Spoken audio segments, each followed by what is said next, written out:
Hi everyone, Tom here from itContracting, and welcome back to our series of videos on the technology and recruitment industry in Ireland. So today's video is based on a suggestion from one of our LinkedIn followers, Roberto. Thanks very much for the suggestion and hope you're watching. We're going to be covering today permanent versus contracting. So this is quite a hot topic at the moment. A lot of people talking about this, looking to go into the contract market. And so we're going to talk about some of the things that you may want to be considering if you're thinking about going contracting. Now, I don't want to talk about these in terms of pros and cons, because for some people, some of the aspects of contracting that people might find an advantage, others might see as a disadvantage. What we're going to talk about is really things that you just need to be considering and thinking about. Firstly, contracts tend to be a little bit more project or assignment focused. So if you're someone who likes to be going in and working on different projects, contracting could be a very good avenue to pursue. The other aspect is that you will get the chance to work and see other environments. You might widen your overall professional network by going into contracting. Plus, you might get less involved in some of the usual office politics and bureaucracy because you are there to do a job. At the end of the day, you're being hired as a technical guru in your particular area.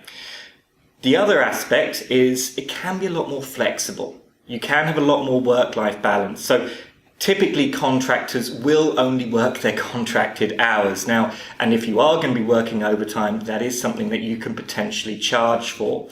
And contractors tend to have a little bit more flexibility as to when they can take breaks. So that is maybe a disadvantage to be considering, that while you're contracting, you probably won't be able to take much of a holiday during that contract period. That is something to be thinking about. You need to be factoring in when to take a break, either at a contract renewal point or when there's a break in your contracts.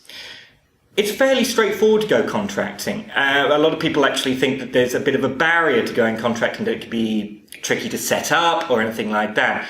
If you're looking to dip your toe in the contracting waters, you probably want to go through an umbrella accountancy firm. Very straightforward process. There are many of them in Dublin, there are many of them in Ireland.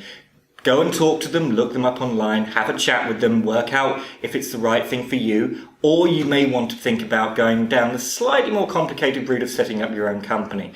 But that is something that you need to be really really versed on in terms of the tax implications of that, because you will have to look after everything yourself. Contracting is less secure. You're going to be going in on 3 or 6, 9, 12-month engagements, and you need to be factoring in that there may be breaks between contracts. You need to be planning ahead sometimes. You need to be thinking about where your next contract is coming from. But those breaks can work both ways, because they can be a real time for upskilling, gaining new qualifications, or taking a holiday.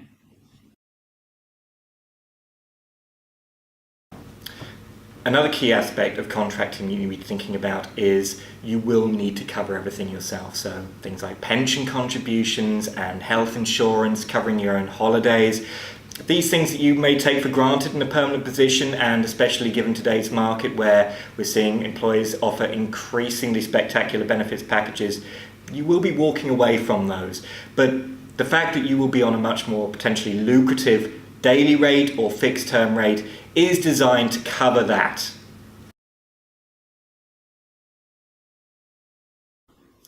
And just another couple of points to think about if you're looking to go contracting. And these are a little less practical in nature, but they're more related to your well-being and how you're feeling about contracting.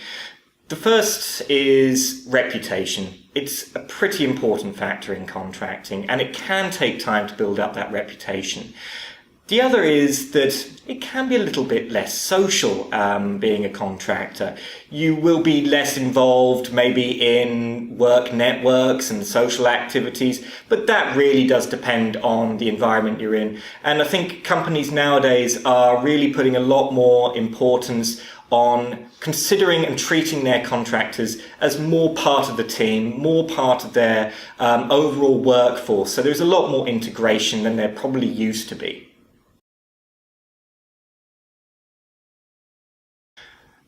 So finally, probably a question I get asked quite frequently by people thinking about moving into contracting is it a good time to go contracting?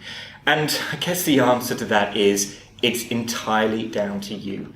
You need to be thinking about, is it the right time in terms of your financial status? Can you take that risk of going contracting? Is it the right time in terms of where you are in your career? Is your skill set one that's continually in demand in the contract market? And you need to do a little bit of due diligence on that. Speak to your recruitment professional about that. Talk about whether the type of role that you're doing now is one that they see continual demand for in the contract market. But ultimately it comes down to you. It is a personal choice.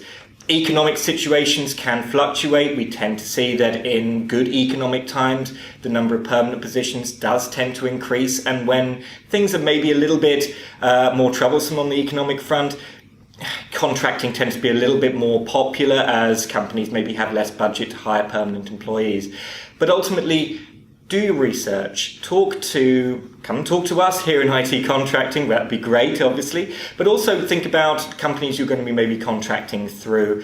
Talk to them as to whether they actually have a number of contractors going through their books, because you want to make sure that you're making a financially sound move as well, and that the company that you're maybe contracting through has a number of contractors on their books and they are able to pay contractors on a credit basis. So hopefully today's video will have answered some of your questions or concerns about permanent versus contracting. Please follow us on our social media channels. If you're watching us on YouTube, please like and subscribe. Links to our website are in the description below. So thanks very much again for watching.